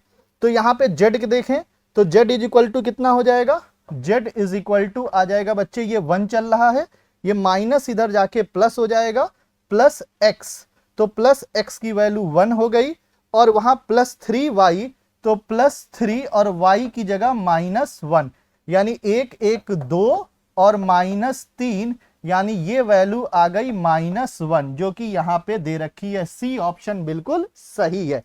देखिए 2015 में आया हुआ क्वेश्चन है, और अगर इस पे ध्यान नहीं देंगे तो आसानी से ये नहीं होने वाला। अगला क्वेश्चन ध्यान दीजिए बच्चे, क्या है, P represent radiation pressure. P यहां पे लिखते चलिए, P किसको बता रहा, प्रेशर को, P हो गया प्रेशर, ठीक है। तो और उसके बाद C रिप्रेजेंट स्पीड, C क्या है, C है हमारे पास स्पीड, C है स्पीड। उसके बाद क्या है, रेडिएशन, S है radiation energy striking per unit area per unit second. अब यहां पे समझिए, रेडिएशन क्या है, एनर्जी पर यूनिट एरिया, यही छूट जाता है, per unit area per unit second, यहीं से गड़बड़ हो जाता है, खाली एनर्जी है या एनर्जी पर यूनिट एरिया लिख दिया। The non zero integer XYZ such that this value is dimensionless, ये डायमेंशनलेस है ये पूरा, मतलब ये क्या है, M0 L0 T0, तो इसकी हमें क्या बतानी है, XYZ की वैल्यू। तो अब यहां सीधे समझिए क्या लिखना है, M0 L0 T0, और ये डायमेंशनली ये इसके क्या है, इक्वल है, जबकि इस पूरे की डायमेंशन 0 है या डायमेंशन लेस है, m की पावर 0, l की पावर 0, t की पावर 0। तो अब हमारे पास यहां पे क्या है, ये है p की पावर x, s की पावर y और c की पावर z। अब इसी तरह से इसकी भी डायमेंशन लिखनी है, तो इसकी डायमेंशन कैसे लिखेंगे जरा समझ लीजिए। यहां पे इसकी डायमेंशन है प्रेशर, तो सीधे हम इसको ml², ठीक है, सॉरी यहां पे प्रेशर क्या होता है, F/A, यानी mlt-2 अपॉन कितना, एरिया L², यानी हम लोग बहुत पहले देख भी चुके हैं, ml-1 t-2, ये आ गया। स्पीड के लिए क्या हो गया, lt-1 हो गया। एनर्जी, एनर्जी का मतलब ml² t-2, एरिया का मतलब L² और टाइम का मतलब t। जरा इसको समझ ले तो क्या हो जाएगा, L² गायब हो गया, ये ऊपर चला गया, mt-3, ये आ गया बच्चे। अब ये सारी वैल्यू रखते हैं, कैसे रखेंगे, P की जगह कितना रखना है, प्रेशर, यानी ml-1 t-2 whole power x। S की जगह कितना रखना है, S की जगह mt-3 होल पावर y, और C का मतलब एल टी माइनस 1 और इसकी पावर कितना z। अब बच्चों क्या करना है, m वाले एक पास, l वाले एक पास और t वाले एक पास। बड़ा आसान है, बस सिंपल मैथमेटिक्स वाला काम है, 10th बेसिस वाला। तो अब देखिए जरा क्या करेंगे इसमें, m की पावर यहां पे कहां आएगा, ये x आ जाएगा, यहां पे कौन है y है तो प्लस y आ जाएगा, l की पावर माइनस x आ जाएगा, -1 को x से गुणा करेंगे माइनस x, यहां पे l है नहीं, यहां पे है तो प्लस क्या आ जाएगा z। t की पावर देखिए, t की पावर -2 इंटू एक्स, -2x आ जाएगा, -3 इंटू वाई, -3y आ जाएगा और यहां से -z आ जाएगा। अब प्रिंसिपल ऑफ होमोजेनिटी लगाना है। देखिए बेटा यहां प्रिंसिपल ऑफ होमोजेनिटी लगाते हैं तो x plus y equal to 0 और -x प्लस कितना है z, ये भी इज इक्वल टू 0 और यहां पे आएगा -2x -3y और -z इक्वल टू 0। इसी को सॉल्व करना है। कैसे सॉल्व करेंगे जरा ध्यान दीजिए। इसको सॉल्व करने के लिए तो देखियो बच्चों यहां पे 3 इक्वेशन आई है और 3 इक्वेशन यहां पे थोड़ा सा बेटा हम लोग थोड़ा सा ट्रिक आजमाएंगे। क्या, यहां पे देखिए 3 इक्वेशन को सॉल्व करने में तो बहुत टाइम लगेगा। तो यहां पे देखिए एक चीज हमको मिल रही है, x is equal to -y, यानी x की जो भी वैल्यू है y वाला जस्ट उसका निगेटिव। जरा चेक करो इसमें कहा है x की वैल्यू जो भी है ये, और ये प्लस में तो ये माइनस में, ये नहीं हो सकता, ये प्लस में था ये माइनस में, ये भी नहीं हो सकता। हाँ एक बार ये हो सकता है कि अगर ये माइनस में हो तो दूसरा माइनस में प्लस में हो सकता, तो ये डाउटफुल, एक बार रखो। ये सीधे अगर प्लस में तो ये माइनस में, ये भी हो सकता है। ठीक, अच्छा यहां से देखो अगर -x is equal to -z cut गया, यानी जो x के साइन हो वही z के भी साइन हो, तो यहां x माइनस है लेकिन यहां प्लस है, तो ये नहीं हो सकता है। इसमें जो ये साइन x का है वही z का है, यानी सी वाला ऑप्शन ही बिल्कुल सही है। तो देखिए बिना सॉल्व किए यहां इसके बाद बच्चे देख के इसको घबरा जाएंगे कि इसको सॉल्व करना है, लेकिन यहां बहुत ही मजेदार और ट्रिकी था कि हम इस रिलेशन को देख के ही आंसर टिक कर सकते हैं। अगला क्वेश्चन देखिए 32 number, frequency of vibration f, यानी f क्या है हमारे पास, f जो है वो फ्रीक्वेंसी, एक एक चीज देखते चलिए। Frequency of a mass m suspended from a spring of spring constant के, स्प्रिंग कांस्टेंट सबसे पहले फ्रीक्वेंसी है तो इसकी डायमेंशन क्या होगी, फ्रीक्वेंसी क्या होता है, एक सेकंड में नंबर ऑफ वाइब्रेशन पर सेकंड यानी t-1, और इसको हम m0 L0 t-1 लिख सकते हैं। फोर्स कांस्टेंट के is given by relation f equal to a m की पावर x k की power y, where a is dimensionless constant value of x and y। तो बेटा force constant f is force directly proportional to the displacement but in opposite direction, तो f is equal to -kx और यही है force constant. इसकी dimension क्या हो जाएगी, इसकी f अपॉन x यानी mlt-2 अपॉन l, l गए गांव तो क्या मिल गया t-2, है ना। तो अब हमारे पास यहां पे रख ले सिर्फ प्रिंसिपल ऑफ होमोजेनिटी, यानी m की पावर 0, l की पावर 0, t की पावर -1, और इसको बराबर किसके कर लें, a तो बेकार हो गया, a की कोई डायमेंशन नहीं, m फॉर क्या दे रखा है, m फॉर मास ही होगा बिल्कुल, तो m फॉर मास यानी m की पावर a हो गई, ठीक है, और उसके बाद फोर्स कांस्टेंट की पावर y यानी mt-2 की पावर हो गई क्या y, ठीक है, a नहीं यहां पे बेटा कर लीजिए, इसको दिया है उसके अकॉर्डिंग और वो क्या है, वो है x, तो इसको हम लिख लेते हैं x। तो क्या आ जाएगा हमारे पास, यहां पे आ जाएगा m की पावर x और यहां से y, x plus y, t की पावर -2y, तो ये कितना हो जाएगा, ये हो गया m0 L0 t-1। यहां पे देखिए जरा ये क्या हो जाएगा, x plus y is equal to 0, ठीक है, और t के पास क्या है -2y और जो यहां पे है वो है -1, तो क्या हो गया, माइनस माइनस ये निकल लिए, y हो गया 1/2 और यहाँ पे x इसलिए हो जाएगा माइनस y, यानी -1/2। -1/2 और 1/2 आंसर कहीं पे है क्या, -1/2 और 1/2, डी ऑप्शन सही है, -1/2 x वाला और y वाला 1/2। चलो बच्चों क्वेश्चन नंबर 33 देखते हैं। अ physical quantity of the dimension of length that can be formed out of c, g and e square upon 4 pi epsilon naught is c is the velocity of light, g is the universal constant of gravitation and e is charge। अब हमको देखना है कि इससे length के लिए पूछा है ना, ये लेंथ है, ठीक है, यानी लेंथ डायरेक्टली प्रोपोर्शनल, हमें क्या है, लेंथ डायरेक्टली प्रोपोर्शनल, तो यहां एक कांस्टेंट लगा लेते हैं, हालांकि डायमेंशन में इस कांस्टेंट का कोई भी मतलब नहीं है, तो ये c की पावर हम x मान लेते हैं और उसके पास g की पावर हम y मान लेते हैं और ये e square upon 4 pi epsilon not की वैल्यू z मान लेते हैं। अब हमें क्या चाहिए, ये इसकी डायमेंशन तो भैया पता है, ये LT-1 है और इसकी पावर क्या हो गई x। प्रॉब्लम फंसाएगा g, ग्रेविटेशनल कांस्टेंट, तो F is equal to formula होता है G m1 m2 upon r square, तो फोर्स के लिए हो गया ml T-2, ये L स्क्वायर हो गया और ये अपॉन में आ जाएगा m इंटू m, यानी m स्क्वायर, ये हो गया g। तो g की वैल्यू बच्चे कितनी हो गई, g की वैल्यू हो गई m ऊपर जाके -1 L क्यूब हो जाएगा T-2, ये हो गई g की वैल्यू। अब ये वाली वैल्यू आती है e square upon 4 pi epsilon not, ये बड़ी मजेदार है।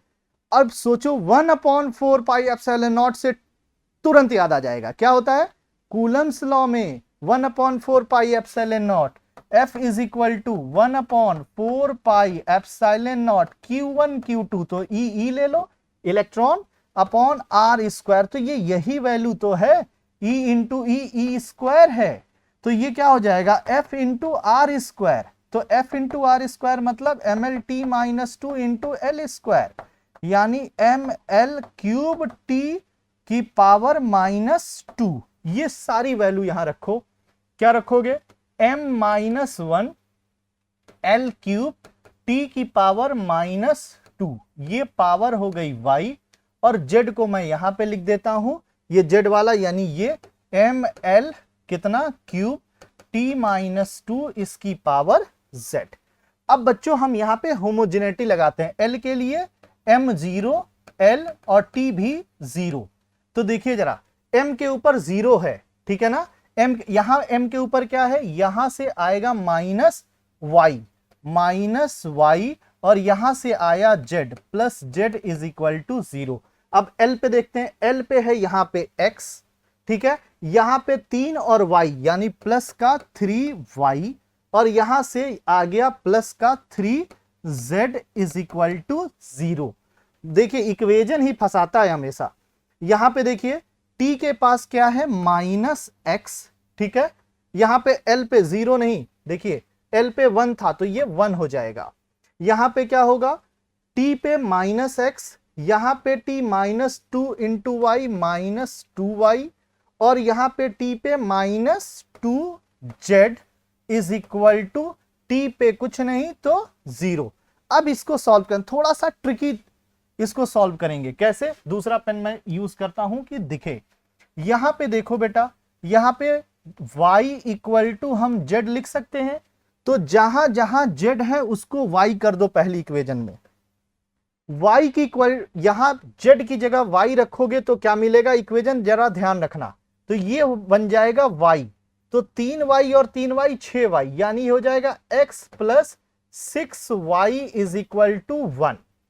और यहां पे क्या बन जाएगा, यहां पे z की जगह जब y रखोगे तो ये बन गया y, यानी -x minus 4y is equal to 0 और यहां से आ गया क्या हमारे पास, ये x प्लस 6y इज इक्वल टू 1, क्या मिल गया, ये कट गया, प्लस करने पे 6 - 4 2, y is equal to 1, y की वैल्यू आ गई 1/2, ठीक है, जब y 1/2 तो z भी क्या हो गई 1/2, देखिए इतने से काम बन रहा नहीं, कई जगह सी स्क्वायर ऊपर भी है नीचे भी है। जरा हमें क्या देखना है, एक्स भी निकालना है। एक्स कहीं पे भी रख के निकाल लो, तो एक्स को हम यहां पे रख के निकाल लेते हैं। जरा यहां पे x प्लस 6y की जगह 1/2 इज इक्वल टू 1, 2 3 जा 6, x की वैल्यू आ गई 1 - 3 यानी -2। तो ये x की पावर -2, -2 का मतलब नीचे लाएंगे तो c स्क्वायर, तो c स्क्वायर 1/c² ये दिख रहा, और बाकी दोनों की पावर 1/2 यानी g की पावर 1/2, इस पूरे की पावर 1/2 यानी डी वाला ऑप्शन बिल्कुल सही है। इक्वेशन बहुत अच्छे से देखिएगा, बाकी सब तो हो जाएगा। क्वेश्चन नंबर 34 देखिए बेटा, 34 में the dimension of 1/e² epsilon naught e², where epsilon is the permittivity of free space and e is dielectric field is. अब देखिए जरा यहां पे इसकी वैल्यू रखें और इसकी वैल्यू रखें तो बहुत सॉल्व करना पड़ेगा, लेकिन थोड़ा सा याद हो तो काम बन जाएगा। ये क्या है, ये है इलेक्ट्रिक प्रेशर, ये है इलेक्ट्रिक प्रेशर बच्चों। तो इलेक्ट्रिक प्रेशर, प्रेशर की डायमेंशन F/A यानी ml-1 T-2, बी ऑप्शन बिल्कुल सही होगा। नेक्स्ट क्वेश्चन देखते हैं, which of to following 5 physical parameters have the same dimension. तो सबसे पहले यहां पे दे रखा है एनर्जी डेंसिटी। तो बच्चों एनर्जी डेंसिटी की बात करते हैं। एनर्जी डेंसिटी यानी इसका मतलब हुआ एनर्जी पर यूनिट वॉल्यूम, यानी ये हुआ ml² T-2 अपॉन L3, यानी ये हो गया ml-1 T-2। ये किसका, ये रिफ्रैक्टिव इंडेक्स तो डायमेंशनलेस बिल्कुल नहीं हो सकता है। डाइलेक्ट्रिक कांस्टेंट यानी Q equal to IT something आने लगेगा, इसको भी अभी रोको। यंग मॉडुलस की बात करते हैं, मैग्नेटिक फील्ड ये भी नहीं, यंग मॉडुलस देखते हैं। Young modulus Y is equal to क्या होता है, F/A, स्ट्रेस अपॉन स्ट्रेन। तो ये तो डायमेंशनलेस, इसको हटा दो तो ये आएगा ml-2 अपॉन L², यानी ये ऊपर जाएगा ml-1 T-2। देख रहे हो ml-1 T-2 कहीं है क्या, यानी 1 और इसके साथ मिला लो 4, 1 और 4, ऑप्शन नंबर ए बिल्कुल सही है। Dimension of resistance in a electric circuit in term of dimension of ml of time t of current I would be. इसके फॉर्म में अगर हमें लेना है तो क्या होगा, हमें किसके फॉर्म में लेना है, रेजिस्टेंस को मास चाहिए, लेंथ चाहिए, टाइम चाहिए और करंट चाहिए। तो R is equal to formula होता है V/I, V/I is equal to R। ये तो चाहिए, लेकिन ये वोल्ट जो है ना, ये वोल्ट नहीं चाहिए इनको।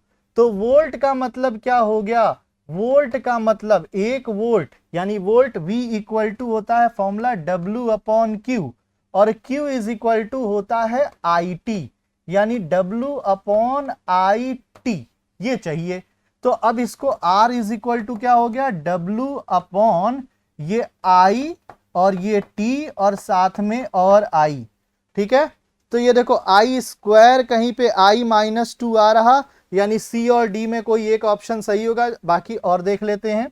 W के लिए क्या होगा, ml² T-2 और साथ में T ऊपर जाके -1 I की पावर -2। यहां से देखो ml² T-3, ये क्या बना, ml² T-3 I की पावर माइनस। पर घबराना नहीं है, जो चाहिए उनको रख दो, बाकी को हम फंडामेंटल यानी ml और T में कन्वर्ट कर लेते हैं। तो कहीं पे आ गया क्या, ml² T-3 I-2, यानी डी ऑप्शन बिल्कुल सही है। The ratio of dimension of Planck's constant that of moment of inertia. Planck's constant और इनका ratio is the dimension of, क्या बनने वाला है देखो। तो डायमेंशन ऑफ प्लैंक्स कांस्टेंट, तो एक फॉर्मूला पढ़े हम लोग क्या, E इक्वल टू, जो फॉर्मूला सीधे याद आ जाए वहीं से निकालो, E इक्वल टू hc/λ, है ना। तो E का मतलब एनर्जी, यानी ml² T-2, और ये L मतलब मीटर, और C आ जाएगा LT-1, ये हो गया H। तो H आपके पास क्या मिला एक L से एक L कट गया, ये h आपके पास मिला बच्चे, m मिला, l स्क्वायर चल ही रहा, ये ऊपर जाके t माइनस 1, अभी इनको बचा के रखते हैं। उसके बाद मोमेंट ऑफ इनर्शिया I क्या होता है, mr स्क्वायर, यानी ये हो जाएगा ml स्क्वायर, यही तो हो जाएगा mr स्क्वायर, मास होता है, ठीक है, और ये डिस्टेंस ml स्क्वायर। तो डिवाइड कर दे हम मोमेंट ऑफ इनर्शिया वाले से, यानी ml स्क्वायर, ठीक है ना। तो ये m निकल लिए, l स्क्वायर निकल लिए, t माइनस 1 यानी पर सेकेंड क्या होता है, फ्रीक्वेंसी तो ही होता है ना। अरे एक सेकेंड में total number of oscillation, oscillation पर सेकेंड वही है frequency. The dimension of universal gravitational constant, भैया अभी किसी क्वेश्चन में हम लोग ने किया था, ध्यान से देखो जरा, ध्यान से देखो, ये आया था m minus 1 L cube T minus 2, m minus 1 L cube कहीं आया था, ठीक है, m minus 1 L cube T minus 2, यानी ये वाला ऑप्शन बिल्कुल सही है, ए वाला। फिर से एक बार आप यहां से चेक कर सकते हैं, m minus 1 L cube T minus 2। Next question देखते हैं, डायमेंशन ऑफ प्लैंक्स कांस्टेंट। अरे यार प्लैंक्स कांस्टेंट की डायमेंशन अभी कहीं पे निकाली है, प्लैंक्स कांस्टेंट मतलब h, ml square T minus 1, ml square T minus 1 कहां से आएगा, ml square T minus 1, ml square T minus 1 किसकी वैल्यू होती है, जल्दी से बताइए जरा। P is equal to W upon T, ml square T minus 2 नहीं आएगा। मोमेंटम, मास, एनर्जी, एनर्जी तो होता है ml स्क्वायर टी माइनस 2, ये यानी ये भी नहीं होगा। Momentum, momentum mass into velocity, यानी हो जाएगा ml टी माइनस 1, बिल्कुल नहीं है ना। मास हो जाएगा इंटू एंगुलर मोमेंटम, पावर जरा देखें, पावर होता है W अपॉन टी, यानी ये हो जाएगा ml square T minus 2 upon T, ऊपर जाके कितना -3, ये भी नहीं, mvr ही होगा, mvr ये होता है फॉर्मूला, यानी ये m हो जाएगा l t minus 1 into L, यानी ml स्क्वायर टी माइनस 1 वही आ रहा, यानी एंगुलर मोमेंटम की डायमेंशन होती है बच्चों प्लैंक्स कांस्टेंट के बराबर, ठीक है। डायमेंशनली ये दोनों इक्वल हैं। Which pair not have equal dimension, किसकी किसकी डायमेंशन इक्वल नहीं है, तो फोर्स, इंपल्स होता है फोर्स इनटू टाइम, तो यहां केवल फोर्स, इसको हटा दो। एनर्जी, एनर्जी, एनर्जी हो सकता है, हो सकता है, do not have, do not have, तो do not have energy torque, ये भी होता है, ये अभी निकाले होता है। इलास्टिक मॉडुलस, यानी ये मॉडुलस F अपॉन ए और प्रेशर ये भी है, तो कौन नहीं है, यानी फोर्स, यहीं से दिख रहा था फोर्स है, इंपल्स में टाइम और आ जाता है, तो ये बिल्कुल नहीं है, यानी बी वाला ऑप्शन बिल्कुल सही है, ये ऑप्शन बिल्कुल सही है, ये भी गलत था, बाकी सब गलत। Dimension of impulse are equal to that of, impulse देखो भाई, इंपल्स, अरे हम लोग ने पढ़ा है इंपल्स क्या होता है, इंपल्स तो होता है वो चेंज इन मोमेंटम के बराबर आता है, change in momentum, momentum, mom मत पढ़िएगा, ये मोमेंटम है भैया, तो मोमेंटम, लीनियर मोमेंटम बी के बराबर, ये तो बस डेफिनेशन से ही था। विच of the following dimension will be same that of time, अच्छा भाई ये आ गया 42 नंबर, टाइम के बराबर, यानी सॉल्व करो और क्या आना चाहिए, टी आना चाहिए। Which of the following the dimension will be same as that of time, तो बच्चे देखिए यहां पे एक एक करके देखते हैं। L is equal to formula होता है ml square T minus 2 a minus 2, ठीक है, कहां से, इसका फॉर्मूला L is equal to mu naught n square और a स्क्वायर अपॉन L, जब ये फॉर्मूला लगाएंगे तो इसको सॉल्व करने पे ये आता है, पीछे बहुत सॉल्व कर चुके हैं हम लोग। L के लिए देखिए, L को हम mu naught n square a by L से, जब हम इसको L, यहां पे ये लेंथ है, जब हम इसको निकालेंगे तो इसकी डायमेंशन जो L की होती है ml square t minus 2 a minus 2, जबकि आर की dimension formula rho L by A resistivity है। जब इसको सॉल्व करेंगे तो इसकी डायमेंशन जो आएगी, इसकी डायमेंशन आप यहां से भी निकाल सकते हो, और R equal to V by I, V by I. और v के लिए क्या है, v जो है वो w upon Q, w upon Q, Q की जगह i और इंटू टी, और ये i, यानी ये हो जाएगा M L square T minus two और i minus two T minus one. यानी क्या हो गया, इसकी डायमेंशन हो गई यहां से m, और ये हो गया l square, l square T minus three, और i जो ये करंट है तो इसके लिए a माइनस टू, ये कटा ये कटा, एम एल स्क्वायर कटा, ये माइनस टू ऊपर जाके माइनस थ्री प्लस का थ्री, माइनस टू प्लस का थ्री, यानी आ गया वन, यानी ये मिला t। तो t पहले में ही मिल गया है बच्चों, टेढ़ा मेढ़ा होता है तो अक्सर पहला ही ऑप्शन होता है, ज्यादातर, कोई फिक्स नहीं है। तो ये l अपॉन r की डायमेंशन ये होगी। The dimension of r into C, r into C, फिर से देखिए r इंटू सी, तो r इंटू सी के लिए, r के लिए फिर से हम लोग देखें जरा, v by I, v by I का मतलब क्या हो गया, ये w अपॉन q और इंटू आई, ठीक है ना। तो ये w q की जगह i t इंटू आई, ठीक है। और c के लिए क्या होगा, c के लिए तो एक फॉर्मूला हम लोग जानते हैं, q equal to C V, है ना, q equal to C V, तो c equal to q upon v। अरे इसको डायरेक्ट ही कर लेते तो देखिए जरा, कुछ कट जा रहा और आसान हो जाता, r इंटू सी करेंगे तो v बाई आई, और ये हो जाएगा q अपॉन v, तो v से v निकल लिए, q इक्वल टू फॉर्मूला होता है आई टी, तो i से i भी कट गया, क्या मिल गया, सिर्फ टाइम। यानी ये किसका, यूनिट के बेस पे और डायमेंशन के बेस पे भी देख सकते हैं, ये आरसी किसकी डायमेंशन, टाइम की, टी मिल गया ना। The dimensional formula of magnetic flux, magnetic flux, तो फ्लक्स का मतलब फाई, ठीक है। मैग्नेटिक फ्लक्स फाई के लिए एक फॉर्मूला जानते हो, B A, actually B dot A होता है बी ए कॉस थीटा, लेकिन एंगल का कोई मतलब नहीं है, लिख दूं पूरा कॉस थीटा, इसका कोई मतलब नहीं, तो B A.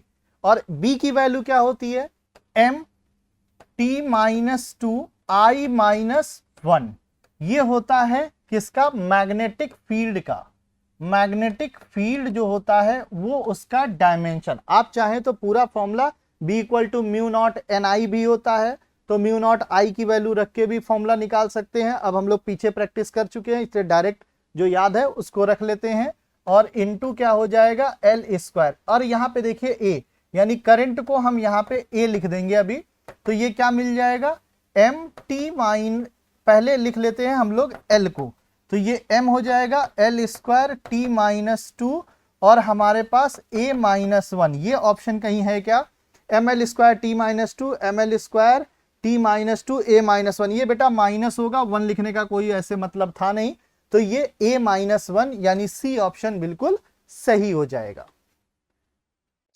Dimension formula of permittivity of free space mu naught, तो बेटा यहाँ पे एक फॉर्मूला होता है क्या, F equal to mu naught upon two pi I one I two L upon R, distance वाला, जो ये हम लोग एक फॉर्मूला देखते थे इस तरह से कि इसमें करंट I1 और इसमें करंट I2 फ्लो कर रही है दो वायर में, तो इसमें कितना फोर्स लग रहा है, इसमें अट्रैक्शन और रिपल्सन करंट के डायरेक्शन पे डिपेंड करता था, ये फॉर्मूला आता था। यहाँ पे इसको हटा दो, इसको हटा दो, क्योंकि दोनों डिस्टेंस है, कट जाएगा, यानी म्यू नॉट जो आ जाएगा वो F अपॉन करंट, यानी करंट का स्क्वायर, तो ये F की value M L T minus two, तो ये हो जाएगी, है ना, और ये a माइनस टू ये हो जाएगा, तो M L T minus two A minus two, कहीं है क्या, M L T minus two A minus two, A option बिल्कुल सही हो जाएगा।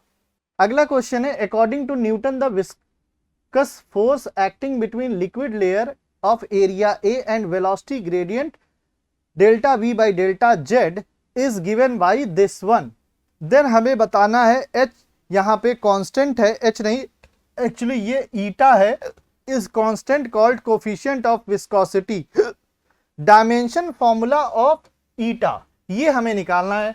तो ईटा इज इक्वल टू, इस फॉर्मूले को देखो तो क्या मिलेगा, एफ मिलेगा, है ना, और इसके बाद क्या मिलेगा, एफ अपॉन ए इंटू ये डिवाइड में आ जाएगा delta we by delta Z.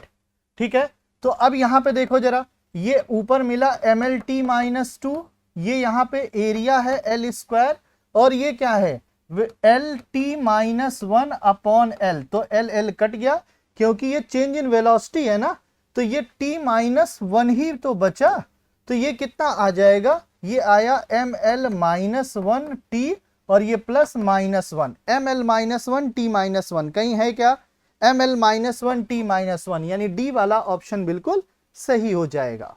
Dimension formula of self inductance, self inductance का फॉर्मूला अभी हम लोग ने कहीं देखा था क्या, सेल्फ इंडक्टेंस का फॉर्मूला अगर हमें बताना है, जिसको सेल्फ इंडक्टेंस यानी एल, अगर आपको फॉर्मूला याद हो, एक ईएमएफ बराबर होता है L D I by D T, ये आपको याद हो तो यहां से आप निकाल सकते हो। तो देखिए ई क्या है, ये ईएमएफ है, ईएमएफ का मतलब एक तरह से वोल्टेज वाला, तो ये डब्ल्यू अपॉन क्या हो जाएगा, क्यू बन जाएगा, एल को ऐसे रखो, आई को यहां पे आई ही रहने दो, हम सीधे ऐसे लिख रहे हैं, और ये क्या है, टाइम है, यानी इसको हम टी लिख रहे हैं, तो यहां डब्ल्यू इज अपॉन क्यू की जगह हम क्या लिखेंगे, आई टी, और is equal to L into I upon T, तो टी से टी कट गया, ये यहाँ आई स्क्वायर, तो W के लिए M L square T minus two और आई स्क्वायर ऊपर जाके ए माइनस टू, तो ये बन गया formula M L square T minus two A minus to,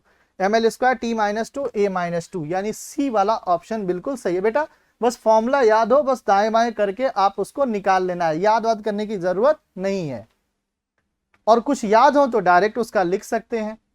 अब यहां पे देखिए सी डिनोट कैपेसिटेंस रेजिस्टेंस ये दे रखा है, तो हमने क्या आर इंटू सी बताना है, इसका कहीं अभी हम लोग को मिला भी था, ठीक है ना, ये टाइम ही होता है, टाइम ही आएगा, यही आंसर सही है, पीछे हम लोग कर भी चुके हैं, कैसे, आर वी बाई आई लिख लें इसको, और आर सी को क्या हो गया, Q equal to C V, यानी C equal to Q upon V, तो ये क्यू अपॉन क्या वी, वी से वी कट गया, Q equal to I T, तो आई से आई कटा, टी ही तो बचा, यानी ये ऑप्शन सही है, पीछे भी हम लोग कर चुके थे।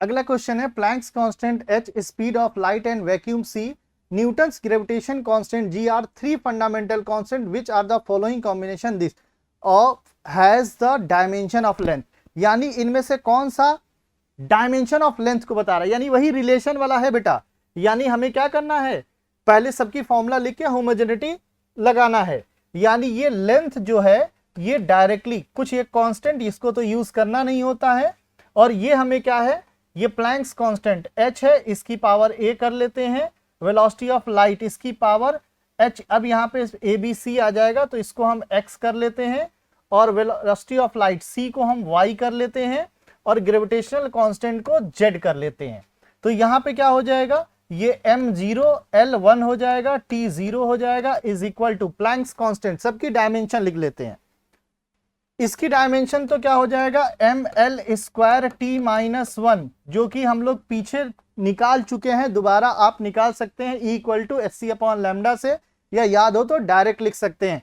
सी जो है वो क्या है, हमारी वेलोसिटी है, तो एल टी माइनस वन की पावर वाई, और ये ग्रेविटेशनल कांस्टेंट जेड, यानी जो F equal to G m1m2 upon R square से आया था, तो इसका क्या होता था, इसका भी हम लोग निकाल चुके थे, ठीक है, तो F क्या हो जाएगा, F into R square upon कितना m स्क्वायर, ये होता था MLT माइनस टू, तो इसके लिए कितना हो जाएगा, ये सबसे पहले m यानी m माइनस वन होता है, L cube T minus two ये होता है बच्चे, ये यहाँ पे Z। अब देखिए सबको कंपेयर कर लेंगे, तो m की पावर कितना है, x है, यहाँ पे है नहीं, m की power minus Z is equal to 0 हो जाएगा, L पे कितना है 2x हो जाएगा, तो यहां से 2x एक एक करके लिखते चलते हैं, यहां पे क्या हो जाएगा प्लस y हो जाएगा, और यहां पे plus 3z is equal to कितना आ जाएगा 1, और इसके पास टाइम के पास माइनस x है यहां से,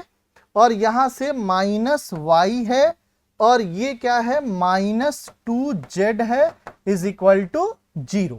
यहां से सॉल्व करेंगे तो आपको यहां पे दिख रहा x इक्वल टू जेड, तो फिर से वही तरीका, वैल्यू कहीं रख दीजिए, दूसरा आ जाएगा। यहां x की जगह z रख देते हैं, यहां पे रख देते हैं बच्चे, तो x की जगह z रखेंगे तो माइनस यहां पे z हो जाएगा, यानी ये माइनस y और ये हो जाएगा minus z minus 3z is equal to 0। यहां भी x की जगह z रख दीजिए तो ये बन जाएगा, यहां x की जगह z रखेंगे तो 2z और 3z 5z प्लस का 5z हो जाएगा, और y यहां पे ऐसे ही रहेगा और बराबर 1। इसको सॉल्व कर लीजिए, ये कट गया, 5 में से 3 गया 2, 2z इज इक्वल टू 1, यानी z की वैल्यू 1/2। तो z 1/2, तो यहां से x भी क्या हो जाएगा 1/2। तो प्लैंक्स कांस्टेंट क्या था, अंडर रूट में, और ये अंडर रूट में ये भी है, ये भी है, यानी ये 3 में दे रखा है भाई, तो हमें x भी निकालना पड़ेगा, x और z यानी y भी निकालना पड़ेगा। तो ये क्या हो गया, यहां पे देख लीजिए, यहां से सॉल्व कर लेते हैं, ये x2 इंटू एक्स की जगह 1/2 प्लस y हो जाएगा, और z की जगह प्लस 3 और z की जगह भी 1/2 हो जाएगा इक्वल टू 1। तो ये तो कट गया है ना, तो ये 1 आया, तो 1 से 1 भी कट गया, y की पावर y के लिए माइनस 3/2, माइनस 3/2 भाई आ गया। तो ये y की वैल्यू आ गई माइनस 3/2, यानी माइनस का मतलब समझ लीजिए बच्चे अपॉन में, तो y किस पे था, c पे था, तो अपॉन में ये आ रहा 3/2 वाला, तो यही ऑप्शन सही है, बाकी दो अंडर रूट में, ए ऑप्शन बिल्कुल सही होगा। अगला question, the time dependence of a physical quantity is a p equal to p0 x, E X का मतलब ई है बेटा एक्सपोनेंशियल, एक्सपोनेंशियल की पावर माइनस 80 स्क्वायर। अभी हम लोग ने पढ़ा था क्या, जो ये एक्सपोन जितने भी यहां पे ध्यान दीजिए, चाहे हम एंगल की बात कहें, ठीक है, शुरुआत में ही बताए थे, एंगल हो, चाहे कोई भी ट्रिग्नोमेट्रिक फंक्शन हो, चाहे कोई लॉगरिथमिक फंक्शन हो, चाहे कोई एक्सपोनेंशियल फंक्शन, ये सब के सब डायमेंशन लेस हैं, इनकी डायमेंशन नहीं होती है। तो यानी 80 स्क्वायर जो होगा वो m0 l0 t0 हो जाएगा। तो हमें बताना है द कांस्टेंट a, तो a बराबर क्या हो जाएगा, dimension less upon t square, यानी t की पावर -2, t की पावर हैज डायमेंशन t की पावर -2, यही बिल्कुल सही होगा। ओके बच्चों, होपफुली आपको डायमेंशन का सारा XYZ अच्छे से समझ में आ गया होगा। तो इसी तरह इसको हम आगे बढ़ाएंगे, जिसमें हम एरर एनालिसिस और इसके एक एक डाउट को क्लियर करेंगे। होपफुली आपको समझ में आएगा, इसी तरह लगे रहिए, लगातार तैयारी को बनाए रखिए। ओके बच्चों, बाय बाय।